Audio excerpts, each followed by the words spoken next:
कल चल रहा था प्रेजेंट परफेक्ट टेंस।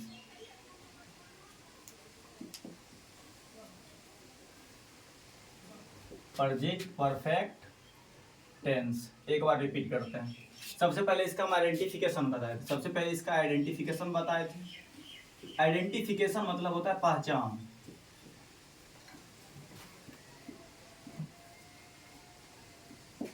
इसका पहचान बताए थे जिस हिंदी वाक्य में क्रिया के अंत में चुका है, चुकी है, चुके है, या है, ये है, ई हूं इत्यादि लगा रहे तो ऐसे वाक्य को प्रेजेंट परफेक्ट टेंस का वाक्य समझा जाता था। दूसरा है रूल। रूल आपको बताए थे subject plus has have plus V3 plus object. Subject plus has have plus V3 plus object. इसमें कहीं किसी को दिक्कत, एग्जांपल लिए थे हम, जैसे राम खा चुका है, राम खा चुका है। Ram third person singular number, तो राम के साथ हैज का प्रयोग होगा। राम हैज ईट का तीसरा रूप, eat ate eaten, Ram has eaten. तुम सो चुके हो, नहीं तुम जा चुके हो, तुम जा चुके हो। यू मेरा कौन सा पर्सन, सेकंड पर्सन सिंगुलर और प्लूरल नंबर, इसके साथ हैव का प्रयोग होगा। यू हैव V3, गो का V3, go went gone, you have gone. कोई दिक्कत? कल हम इसी का जिक्र और हम जिक्र किए थे, ये किसका है, ये प्रेजेंट परफेक्ट टेंस का रूल तो है, लेकिन ये किसका है, इंडिफिनिट का है, नहीं सॉरी, अफर्मेटिव का है, नेगेटिव का है, इंटेरोगेटिव का है, या इंटेरोगेटिव नेगेटिव का है। तो ये है इंटेरोगेटिव सेंटेंस का। ये किसका है, इंटेरोगेटिव सेंटेंस का। तो आपको इंटेरोगेटिव सेंटेंस के बारे में फर्स्ट वीडियो में बताए थे कि ए sentence which gives statement is called affirmative sentence। affirmative sentence का दूसरा नाम क्या था, assertive। affirmative sentence का दूसरा नाम assertive। आपसे पूछा जाएगा how many types of sentence, there are 5 types of sentence, एकदम serially, affirmative, imperative, optative, interrogative, exclamatory। affirmative, imperative, optative, interrogative, exclamatory। अब आप बोलिएगा सर आप बता रहे हैं 5, लेकिन आप लिखा दिए हैं ऐसा। हाँ, जनरली 5 प्रकार के ही सेंटेंस, 5 प्रकार के ही वाक्य होते हैं, लेकिन दो वाक्य है जो कि एक्स्ट्रा जोड़ा गया, जैसे एक नेगेटिव नकारात्मक और दूसरा इंटेरोगेटिव नेगेटिव। पहला इंटेरोगेटिव और दूसरा है इंटेरोगेटिव नेगेटिव, और पहला अफर्मेटिव, फिर उसके बाद नेक्स्ट नेगेटिव। नेगेटिव का काम बस एक ही है, जैसे affirmative, a sentence which gives statement is called affirmative sentence. लेकिन जब बारी आएगी नेगेटिव की, a sentence which gives always negative sense, a sentence which gives always negative sense is called negative sentence. ये अफर्मेटिव रूल है। अब चलते हैं हम इसके नेगेटिव रूल पे। जैसे आप बोलिएगा सर राम खा चुका है, राम हैज ईटन, लेकिन राम नहीं खा चुका है, तो हम क्या करेंगे, देखिए राम नहीं खा चुका है, नहीं के साथ नॉट लगेगा ना। आप बोलिएगा सर ये भी तो प्रेजेंट परफेक्ट का है ना, बिल्कुल है, प्रेजेंट परफेक्ट का है ना। पहला राम खा चुका है और दूसरा राम नहीं खा चुका है।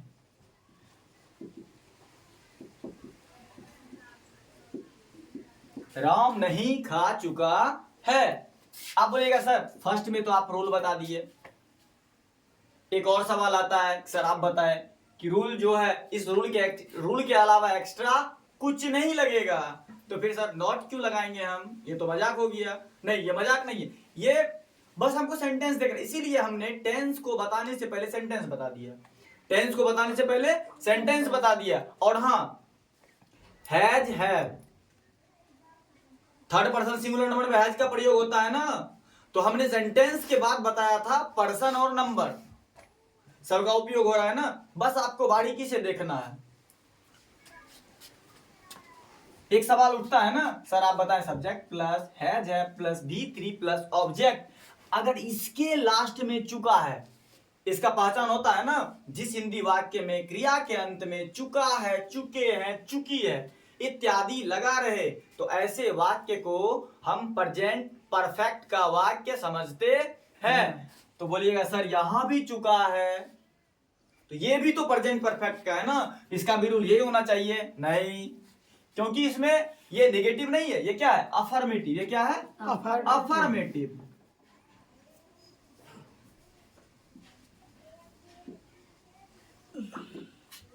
ये क्या है, अफर्मेटिव। और हाँ, आप लोग को एक सवाल मन में आता होगा, कौन सा किताब पढ़ें, कौन सा किताब पढ़ें, कैसे पढ़ें।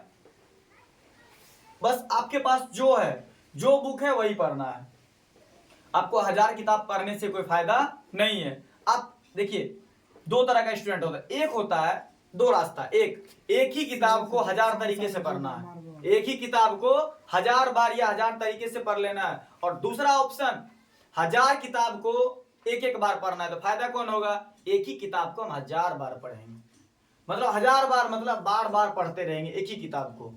इसीलिए जो 1000 किताबें पढ़ता है ना, जो 1000 किताबें पढ़ता है वो आलू लेके बाजार में बैठता है, लेकिन जो एक ही किताब को 1000 बार पढ़ता है, इस दुनिया पे राज वही करता है।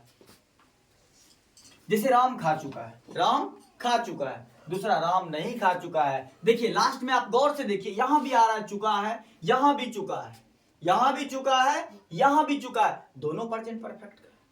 हाँ, दोनों प्रेजेंट परफेक्ट का है। हम एक रूल पढ़ के चले जाएंगे एग्जाम में, subject plus has have plus V3 plus object, वहां आ गया राम नहीं खा चुका है, उस समय आप बोलिएगा सर आप तो रूल बताए थे, subject plus has have plus verb का तीसरा रूप और प्लस ऑब्जेक्ट, लेकिन यहां तो बीच में नॉट आ रहा है, बीच में नॉट आ रहा है, अब क्या करें।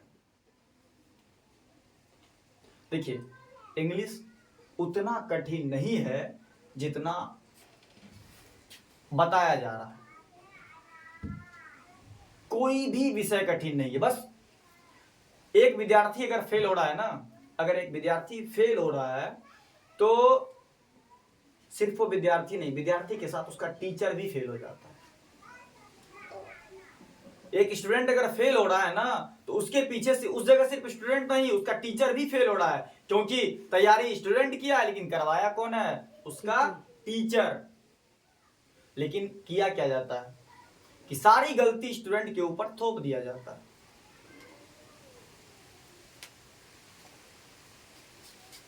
जैसे देखिए, हम इसमें तो नॉट नहीं है, क्या ये रूल एप्लीकेबल होगा, नहीं। इसके लिए दूसरा रूल आएगा।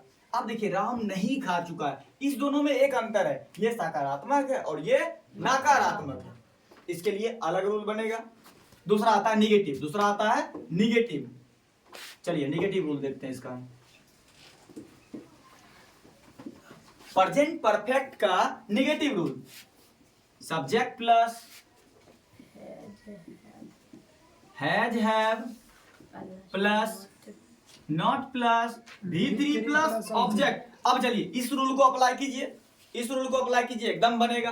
जैसे राम नहीं खा चुका है, राम है, तो हम बार बार बता रहे हैं आपको कि राम थर्ड पर्सन सिंगुलर, किसी भी सेंटेंस को बनाने से पहले, किसी का भी ट्रांसलेशन बनाने से पहले उसके हम सब्जेक्ट को देखेंगे और वर्ब को देखेंगे, सब्जेक्ट और वर्ब को देखेंगे। यहाँ देखिए काम क्या हो रहा है, खाने का काम हो रहा है, कौन खा रहा है, राम। सब्जेक्ट कौन सा हुआ, राम हो गया, कर्ता क्या हुआ, राम, कर्ता को इंग्लिश में हम सब्जेक्ट बोलते हैं। तो उसी तरह से आपको हम शुरू में बताए कि जब आपको प्रेजेंट परफेक्ट बताया जा रहा था, तो उस समय आपको बताए थे प्रेजेंट इंडेफिनिट में थर्ड पर्सन सिंगुलर नंबर में एस और एस का प्रयोग होगा, और डज का प्रयोग होगा ना। अगर हम इंडेफिनिट पढ़ेंगे, प्रेजेंट इंडेफिनिट का अफर्मेटिव सेंटेंस पढ़ेंगे ना, तो उसमें एस और ईएस का होता है ना, subject plus verb plus S या ईएस प्लस ऑब्जेक्ट। लेकिन जैसे हम निगेटिव में जाएंगे, सब्जेक्ट प्लस डू या does plus not plus verb plus object. तो निगेटिव में डज का प्रयोग थर्ड पर्सन सिंगुलर नंबर में होगा, अफर्मेटिव में एस और यस का प्रयोग थर्ड पर्सन सिंगुलर नंबर में होगा। उसी तरह से यहां चलेंगे प्रेजेंट परफेक्ट में थर्ड पर्सन सिंगुलर नंबर में ही सिर्फ हैज का प्रयोग होगा, अदरवाइज सभी में हैव का प्रयोग होगा। एनी प्रॉब्लम किसी को? क्लियर है? जैसे यहां राम कौन सा पर्सन है? Third person. कौन सा नंबर? Singular number. राम नहीं खा चुका है, राम हैज नॉट, वर्ब का कौन सा रूप? तीसरा रूप, eat ate eaten. Ram has not eaten, Ram has not eaten. Ram has not eaten. किसी को दिक्कत? चलिए आगे बढ़ते हैं। चलिए, पहला था अफर्मेटिव और दूसरा है निगेटिव।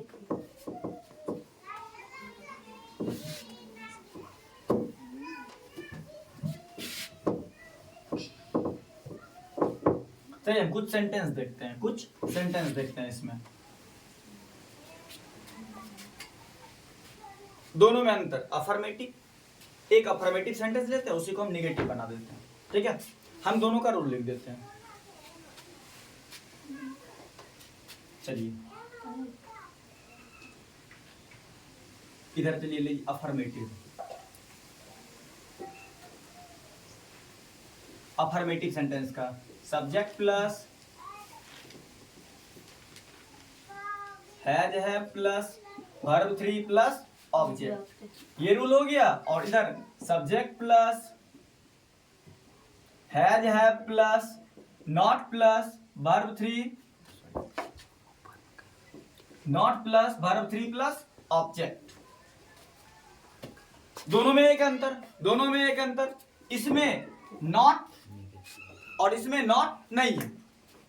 अफर्मेटिव का निगेटिव नहीं, ये अफर्मेटिव है और ये निगेटिव है।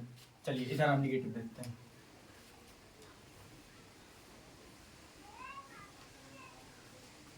निगेटिव, लेकिन दोनों किसका है? दोनों प्रेजेंट परफेक्ट का है, दोनों प्रेजेंट परफेक्ट का है।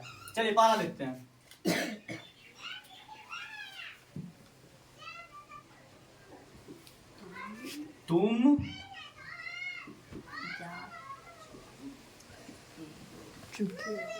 तुम जा चुके हो, लास्ट में जा चुके हो, ये सॉलिड बता रहा है, प्रेजेंट परफेक्ट का है। सॉलिड बता रहा है प्रेजेंट परफेक्ट, और इसमें ना नकारात्मक है और ना प्रश्नात्मक है, तो ये कौन सा हो गया? सकारात्मक हो गया। तब इसका यू कौन सा person? Second person singular number, तो प्लूरल नंबर भी यू ही होता है। तुम जा चुके हो, यू के साथ हैव का प्रयोग होगा। You have gone. और इसके लिए आपको वर्ब फॉर्म्स याद करने पड़ेंगे, तभी आपको समझ में आएगा। गो का गोन होता है, ईट का ईटन होता है, V3 आपको V1 V2 V3 V4 और V5 याद करना पड़ेगा। बगैर याद किए कुछ नहीं हो सकता है। ठीक है, यू हैव गॉन। चलिए इसी का हम निगेटिव बनाते हैं। इसका निगेटिव क्या होगा? तुम नहीं जा चुके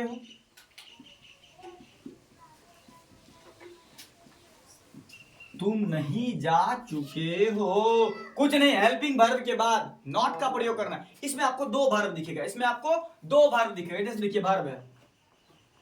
वर्ब मतलब एक होता है मूल क्रिया और एक होता है सहायक क्रिया। चलिए वर्ब को कितने भाग में बांटा गया? जब मेनली दो भाग में, पहला मेन वर्ब एंड दूसरा हेल्पिंग वर्ब। देखिए मेन वर्ब इस सेंटेंस में मेन वर्ब गो है, मेन वर्ब Go गो है। है, लेकिन हेल्पिंग वर्ब हैव है, Have है। हेल्पिंग वर्ब हैव है। हमने अभी क्या जिक्र किया, प्रेजेंट परफेक्ट को, प्रेजेंट परफेक्ट के अफर्मेटिव को निगेटिव बनाने के लिए हेल्पिंग वर्ब के बाद नॉट का प्रयोग करना है। आंख मूंद के नहीं, आंख खोल के अच्छे से देखिए, हेल्पिंग वर्ब यहां है, हेल्पिंग वर्ब यहां है, इसके बाद नॉट का प्रयोग कर देंगे। क्या लिखेंगे, you have Not not gone। Gone. Clear है।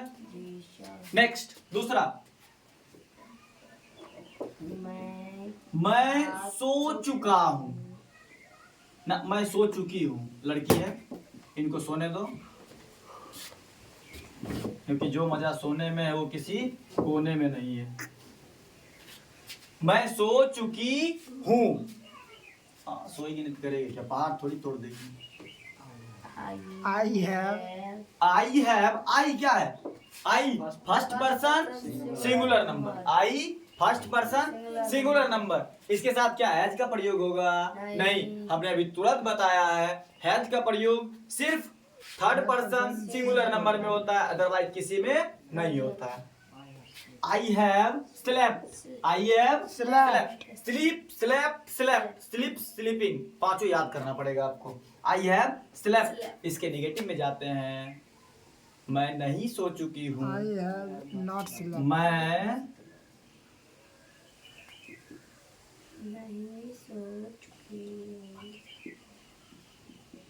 मैं नहीं सो चुकी हूँ। आई हैव नॉट स्लेप्ट, क्या वर्ब के रूप में कोई अंतर पड़ेगा, नहीं पड़ेगा। नॉट लगाने से कोई चेंजिंग होगा वर्ब में, नहीं। वर्ब का तीसरा रूप ही रहेगा। और एक एग्जांपल लेते हैं, जैसे वे लोग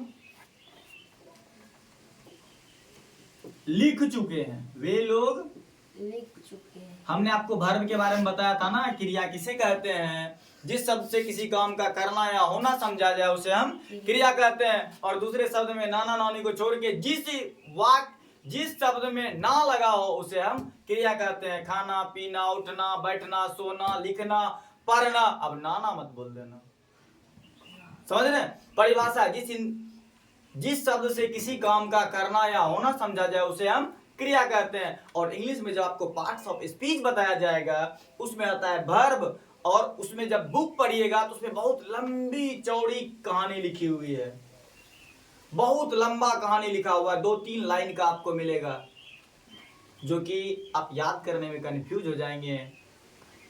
लेकिन उसका एक ही लाइन में याद करना है, verb. Verb is an action word, verb is an action word. जब आप कंजंक्शन में जाइएगा उसमें भी थोड़ी लंबी कहानी मिलेगी, लेकिन कंजंक्शन को पढ़ना है। Conjunction is a link word, conjunction is a link word. इसी तरह से आपको याद करने पड़ेंगे, और आप सिर्फ ध्यान से रहिएगा, ध्यान से देखते रहिएगा, और सारा पार्ट्स ऑफ स्पीच, मतलब पूरा ग्रामर आपके जुबान पे चले जाएगा देखते देखते। वे लोग लिख चुके हैं, वे लोग लिख चुके हैं। वे को इंग्लिश में क्या बोलते हैं, दे। वे को दे। काम क्या हो रहा है, लिखने का। काम क्या हो रहा है, लिखने का। चलिए, कौन लिख रहा है, वे। आप थोड़ा ध्यान से सोचिए, वे का इंग्लिश दे। दे कौन सा पर्सन, थर्ड पर्सन। हैज लगा देंगे, नहीं। कौन सा नंबर, प्लूरल नंबर, हैज लगा देंगे, नहीं। हैज का प्रयोग तभी होगा जब सब्जेक्ट मतलब कर्ता थर्ड पर्सन सिंगुलर नंबर हो। अगर थर्ड पर्सन सिंगुलर नंबर को छोड़ के अगर कोई भी नंबर आ जाए, कोई भी पर्सन आ जाए, तो हैज का प्रयोग नहीं होगा, उसमें हैव का प्रयोग होगा। जैसे दे हैव, लिख चुका है, लिख चुका है। लिखना का write, wrote, written, write, wrote, written, writes, writing. They have written, they have written. अब यहां चलते हैं निगेटिव में, अब चलते हैं हम निगेटिव में।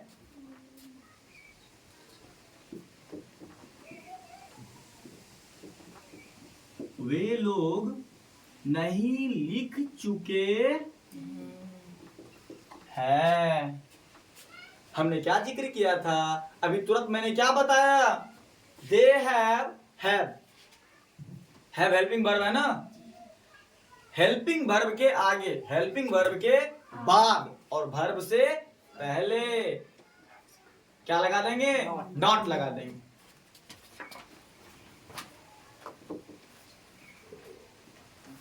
दे हैव नॉट रिटन,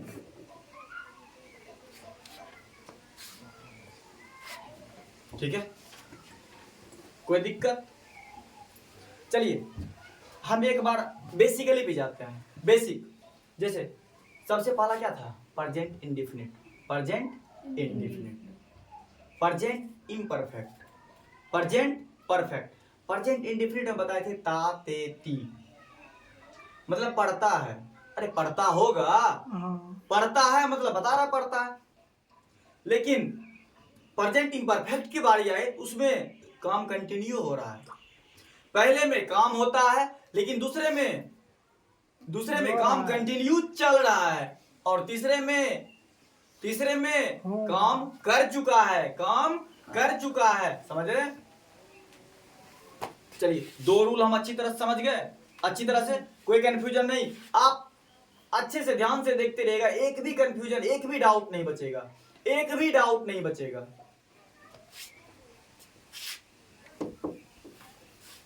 बिठा देना इसको।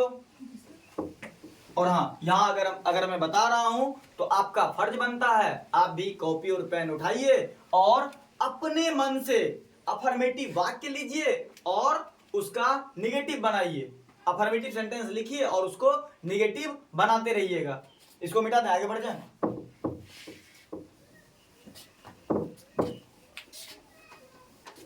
हम इसका दो रूल पढ़ चुके हैं, दो रूल पढ़ चुके हैं।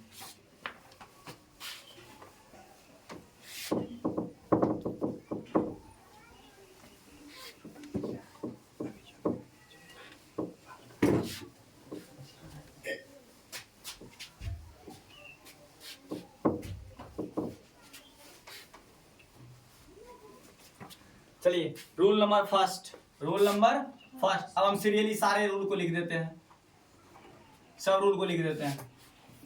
Rule number first, subject plus has have plus V3 plus object. ये कौन सा हो गया? अफर्मेटिव। अफर्मेटिव या असर्टिव भी बोल सकते हैं। चलिए नेक्स्ट, एक नंबर। दूसरा नंबर क्या है? निगेटिव। निगेटिव में कुछ नहीं, हेल्पिंग वर्ब के बाद नॉट का प्रयोग कर देंगे। Subject plus has have plus not plus verb 3 plus object. Number तीसरा ये है निगेटिव, ये है सेकंड है निगेटिव। नंबर तीसरा है इंटेरोगेटिव। तीसरा क्या है? इंटेरोगेटिव। इंटेरोगेटिव सेंटेंस किसे कहते हैं? इंटेरोगेटिव सेंटेंस किसे कहते हैं? हम बताए थे आपको फर्स्ट वीडियो में, a sentence which ask A question, a sentence which ask A question is called interrogative sentence. वह वाक्य जो कोई प्रश्न पूछता है उसे हम प्रश्नात्मक वाक्य या इंटेरोगेटिव सेंटेंस कहते हैं। कुछ नहीं, अफर्मेटिव है ना, अफर्मेटिव। अफर्मेटिव के हेल्पिंग वर्ब को सब्जेक्ट से पहले ला लेंगे, अफर्मेटिव के हेल्पिंग वर्ब को सब्जेक्ट से पहले ले लेंगे और उसके बाद सबको सेम लिख देंगे। चलिए पहला क्या है? हैज। पहले क्या आएगा? Helping verb. हेल्पिंग वर्ब से दो को, has have plus subject plus. देखिए हेल्पिंग वर्ब को आगे लाएंगे, बाद बाकी सब कुछ वही रह जाएगा।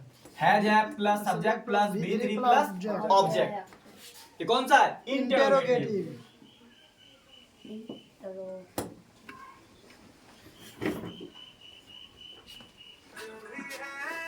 नंबर 4, और चौथा होगा इंटेरोगेटिव नेगेटिव, इंटेरोगेटिव नेगेटिव।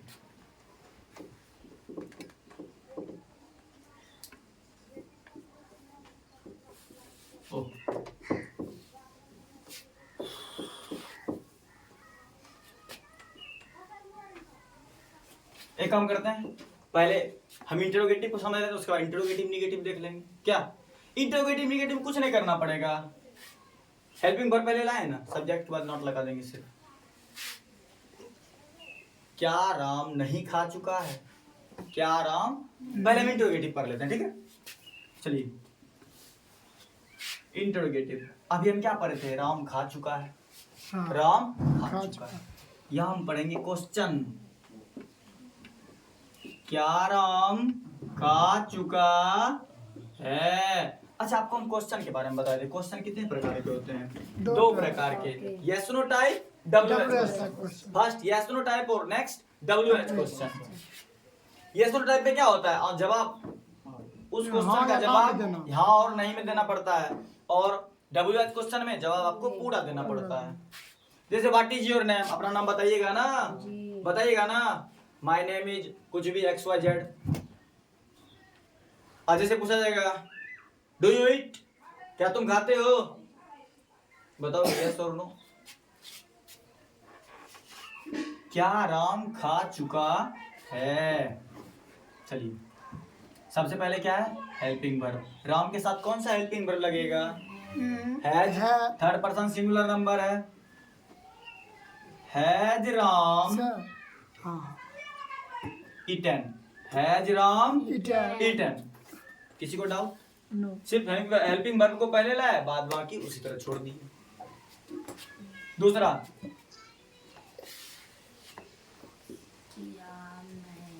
क्या मैं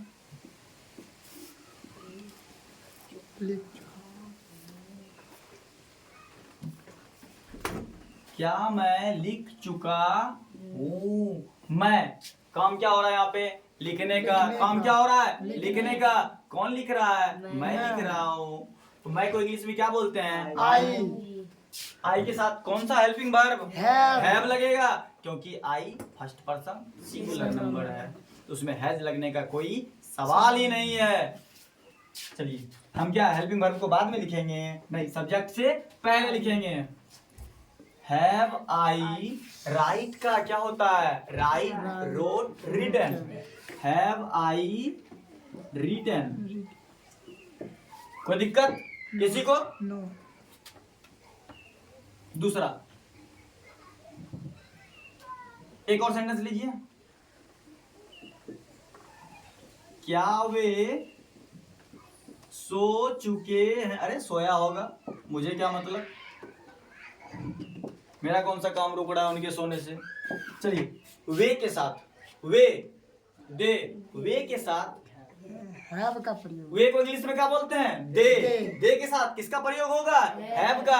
अरे वो तो थर्ड पर्सन है, लेकिन प्लूरल नंबर है, इसीलिए उसके साथ हैज का प्रयोग नहीं होगा। दे के साथ हैव लगेगा ना, तो हेल्पिंग वर्ब को इंटरोगेटिव सेंटेंस में हम पहले लगाएंगे, हेल्पिंग वर्ब को पहले लगाएंगे और उसके बाद सब्जेक्ट। पहले हेल्पिंग वर्ब और उसके बाद सब्जेक्ट। क्या लिखेंगे, हैव दे सो चुके हैं, स्लीप। अभी तुरंत हम जिक्र किए, sleep, slept, slept, sleeps, sleeping. Have they slept. Last में क्वेश्चन मार्क लगाएंगे ना। अगर आपको यहां कंफ्यूज होता है ना क्वेश्चन मार्क लगाने में, तो आप एक और थोड़ा सा कष्ट कीजिएगा, रूल में लगा लीजिएगा, समझ रहे हैं। और हाँ, आज हम सिर्फ प्रेजेंट परफेक्ट ही समझेंगे, ठीक है। आज हम सिर्फ प्रेजेंट परफेक्ट ही समझेंगे, क्योंकि एक दिन एक कुंटल बादाम खाने से ताकत नहीं मिल जाएगा आपको। हो सकता है पेट खराब हो जाएगा, लूज मोशन हो जाए। बादाम डेली खाना पड़ता है, ताकत के लिए बादाम डेली खाना पड़ता है। साल भर नहीं खाए, कभी नहीं खाए, एक ही दिन एक कुंटल बोरा ले लीजिएगा और उसको चिबाते रहिएगा, पता चलेगा अभी खा रहे हैं और सुबह जा रहे हैं। इसीलिए वैसा काम नहीं करना है, आपको डेली खाना पड़ेगा। उसीलिए उसी तरह आपको अगर अच्छे से नॉलेज चाहिए तो आपको डेली थोड़ा ही पढ़िए, लेकिन आप उतना पढ़िए जो आप हजम कर सकें। और हाँ, आप जो पढ़ रहे हैं उस पर पूरा फोकस आपका रहना चाहिए, पूरा ध्यान रहना चाहिए, समझ रहे हैं। और हाँ, प्रयास कीजिए आप जहां है वहां, आप जहां बैठे हैं वहां अपने मन को भी रखिए। और ऐसे नहीं चलता आप यहां बैठे हैं मन कहीं और है, नहीं। और देखिए ये मन है ना, ये आपको बेवकूफ बनाता है एनी टाइम, ये आपको एनी टाइम बेवकूफ बनाता है। आप इसको बेवकूफ बनाना सीख लीजिए। आप रात में सोचेंगे हम सुबह 4 बजे एकदम जगेंगे, सुबह हम 4 बजे एकदम जगेंगे, लेकिन सुबह क्या होता है, 5 बज जाता है। सुबह जैसे आप जगना शुरू कीजिएगा, देखिए आप रात में खुद से वादा किए हैं, क्या वादा किए कि हमको सुबह 4 बजे जगना है। रात में प्रण ले लिए कि हमको 4 बजे सुबह एकदम जग जाना है, लेकिन जैसे सुबह बजेगा 4, अलार्म की घंटी बजेगी टन टन, तो फिर उस समय आपका दिमाग बोलेगा थोड़ा देर और सो जा, थोड़ा देर और सो जा। यही आपको बेवकूफ बनाएगा। और आप रात में क्या सोचे थे, रात में आप खुद से एक वादा किए थे कि हमको सुबह 4 बजे निश्चित जगना है, लेकिन जैसे सुबह बजता है 4, अलार्म की घंटी बजती है टन टन, उसी समय आपका टन टन का आवाज सुन के आपका मन बोलता नहीं बेटे और सो जा, 5 मिनट और सो जा।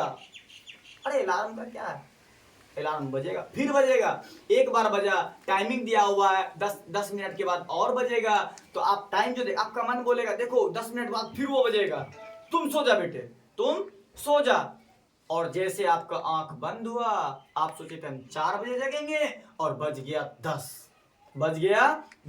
फिर उस समय देखिए आपको आपका मन जलील करेगा, आपको वही मन आपको जलील करेगा, मन ही मन बोलेगा क्या वादा किया था, खुद से क्या वादा किया था, 4 बजे, क्या बजे जगा है तू, 10 बजे। लेकिन वो ये कभी नहीं बताता है कि इन सारे चीजों के पीछे जिम्मेवार वही मन है।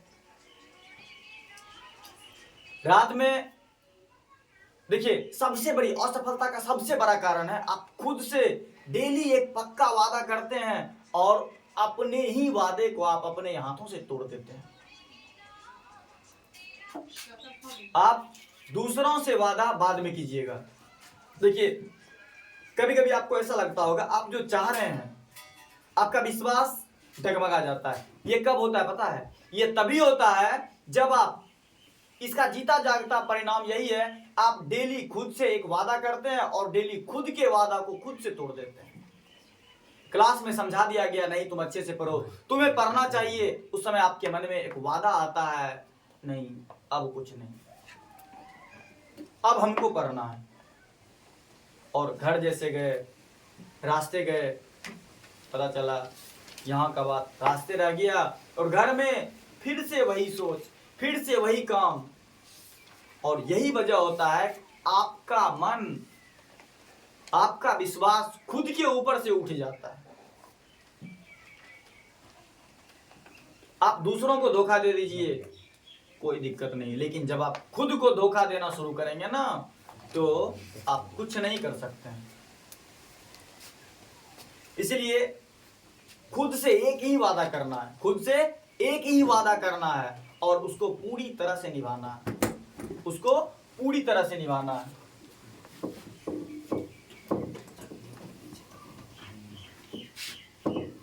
चलिए इंटेरोगेटिव हो गया, अब देखते हैं लास्ट इंटेरोगेटिव नेगेटिव। अब देखते हैं interrogative negative.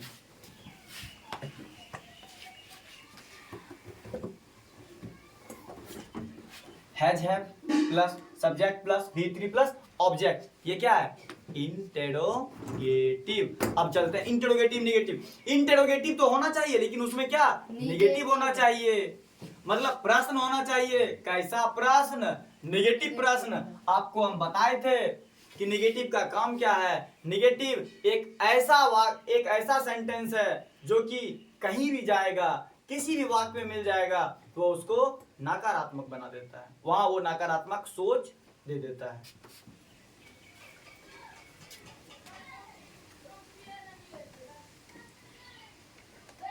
Has have plus subject plus not plus verb 3 plus object. ये क्या हो गया? इंटेरोगेटिव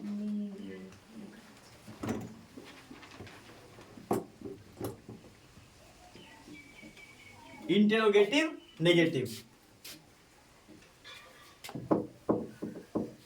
इसका एग्जांपल लेते हैं। ऊपर भी क्या एग्जांपल लिए थे इसमें? हमें कम करना है। जैसे भी अफर्मेटिव और नेगेटिव समझे, उसी तरह से इंटेरोगेटिव और इंटेरोगेटिव नेगेटिव को समझ लेते हैं। इसको मिटा दें।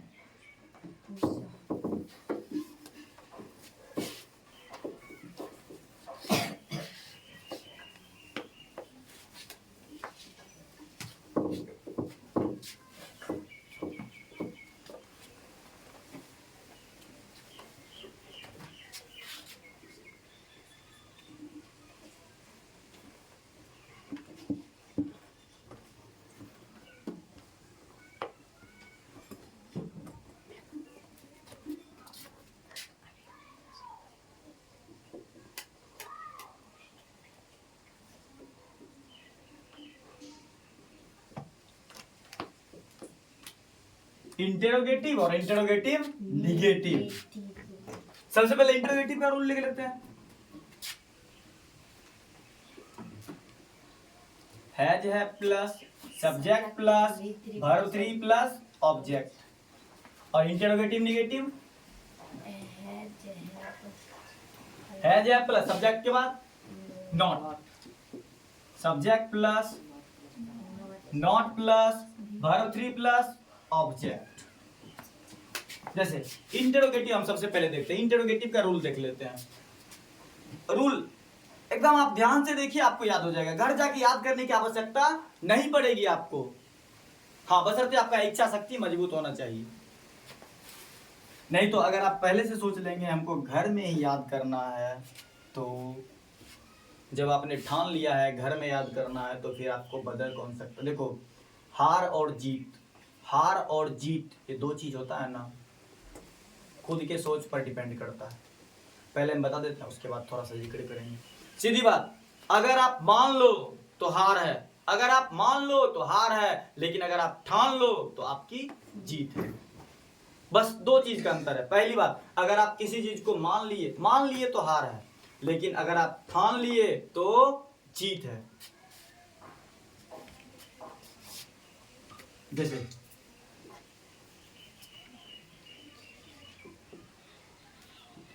क्या तुम खा चुके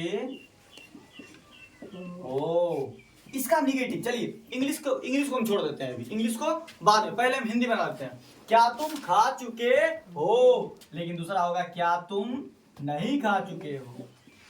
क्या तुम नहीं खा चुके हो,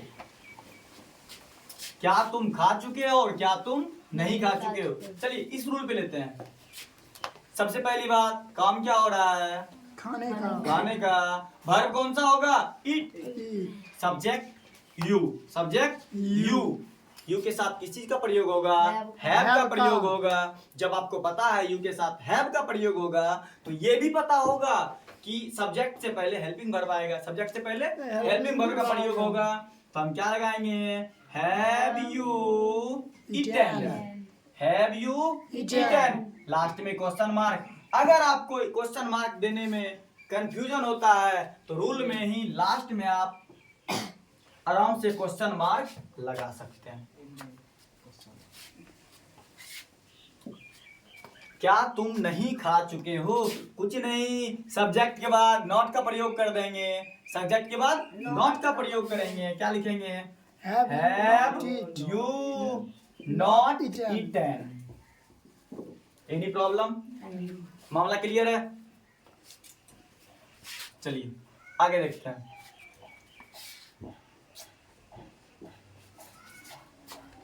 दूसरा,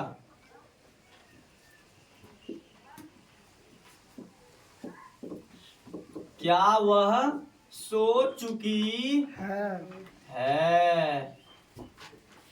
क्या वह सो चुकी है? किसके बारे में पूछ रहा है? किसी लड़की के बारे में पूछ रहा होगा, कोई वजह होगा तब तो पूछ रहा होगा। क्या वह सो चुकी है? चलिए क्या वह सो चुकी है। है। दूसरा, क्या वह नहीं सो चुकी है।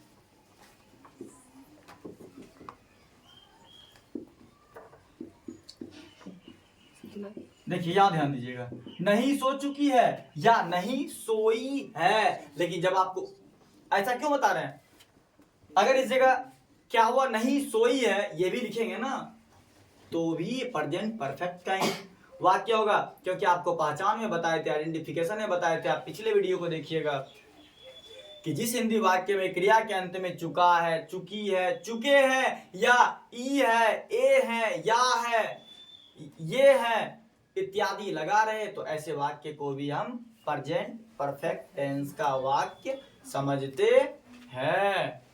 चलिए अब इसको हम लास्ट में क्वेश्चन मार्क, क्या वह सो चुकी है। वह third person singular number, has का प्रयोग होगा, जी तो हम सर। क्या लगाएंगे, has has she she slept, slept. Had she slept. बस इसी का निगेटिव, इसी का निगेटिव, किसका, सब्जेक्ट का, इंटरोगेटिव का निगेटिव, तो सब्जेक्ट के बाद नॉट का प्रयोग करेंगे, सब्जेक्ट के बाद नॉट का प्रयोग करेंगे, तो क्या हो जाएगा, has she not slept, has she not slept. एक और एग्जांपल लेते हैं, एक और एग्जांपल ले लेते हैं। देखिए इस तरीके से हो क्या रहा है, दोनों एक साथ क्लियर हो रहा है, दोनों एक साथ क्लियर हो रहा है, कोई दिक्कत नहीं ना। Had she not slept. अब कुछ और,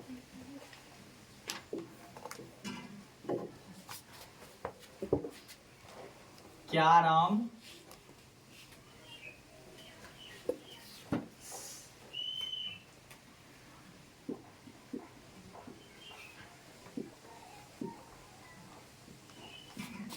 राम खा चुका है। दूसरा हम लिख सकते हैं ना, क्या राम नहीं खा चुका है। दूसरे, क्या राम ने नहीं खाया है, क्या राम ने नहीं खाया, लेकिन नहीं, इसी के बेस पे हम चलेंगे। क्या राम, पहले आपको समझना है, जब आप एक बार समझ जाएंगे ना, जब एक चीज को आप समझ जाएंगे ना, उसके बाद आप बेस बना लीजिए, इमारत खड़ी कर देंगे आप। लेकिन आप इमारत पे चढ़ जाइए, आपका कोई बेस नहीं, तो पता है क्या होगा, आप जितनी ऊपर जाएंगे गिरने के बाद उतना ज्यादा चोट लगेगा। इसलिए आपको बेस मजबूत करना है। बेस अगर मजबूत है आपको कहीं दिक्कत नहीं है।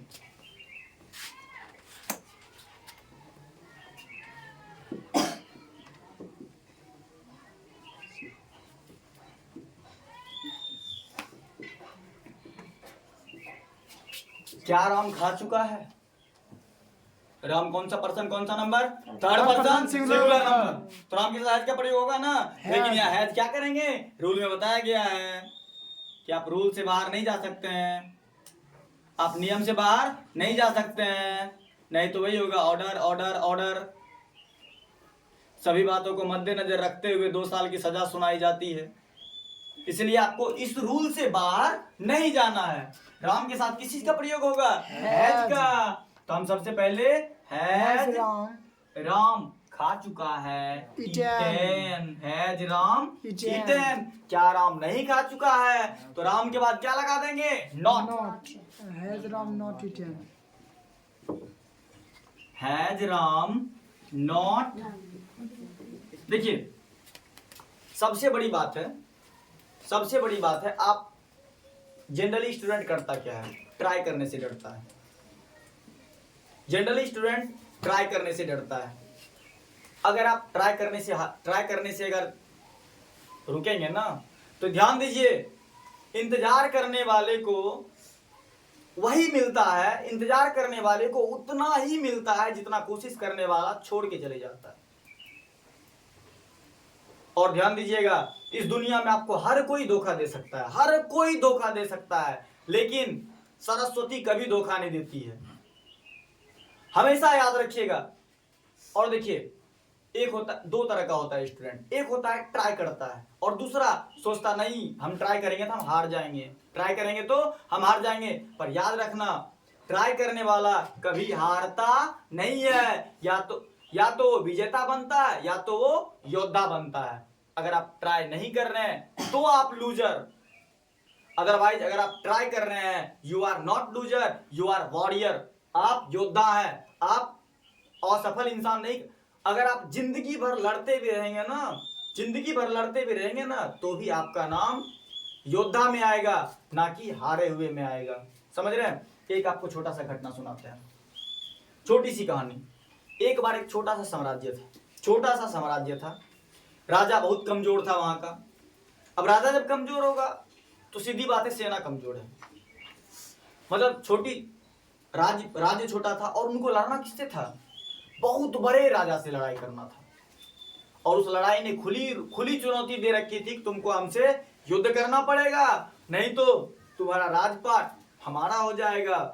तो पूरे साम्राज्य में डर फैला हुआ था, अब क्या होगा, हम तो हार जाएंगे और आज हमारा राज्य दूसरे का हो जाएगा।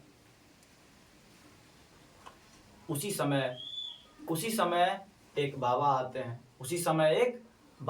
हैं और वो जब बीच में आते हैं तो बताते हैं कि देखो वो जब बीच में आते हैं तो और बोलते हैं कि मतलब कि तुम लोग पूरी तरह से मायूस हो, बात क्या है?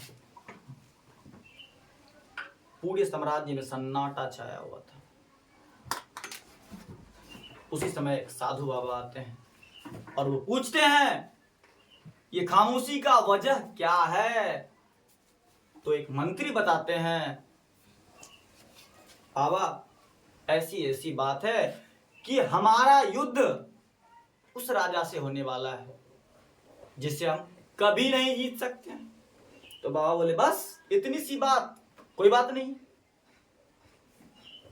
अगर हम एक ट्रायल लेते हैं, अगर उस ट्रायल में हम सफल हो जाएंगे तो हम युद्ध करेंगे, नहीं तो ऐसे ही अपना साम्राज्य उनको सौंप देंगे। तो बाबा अपने पैकेट से एक सिक्का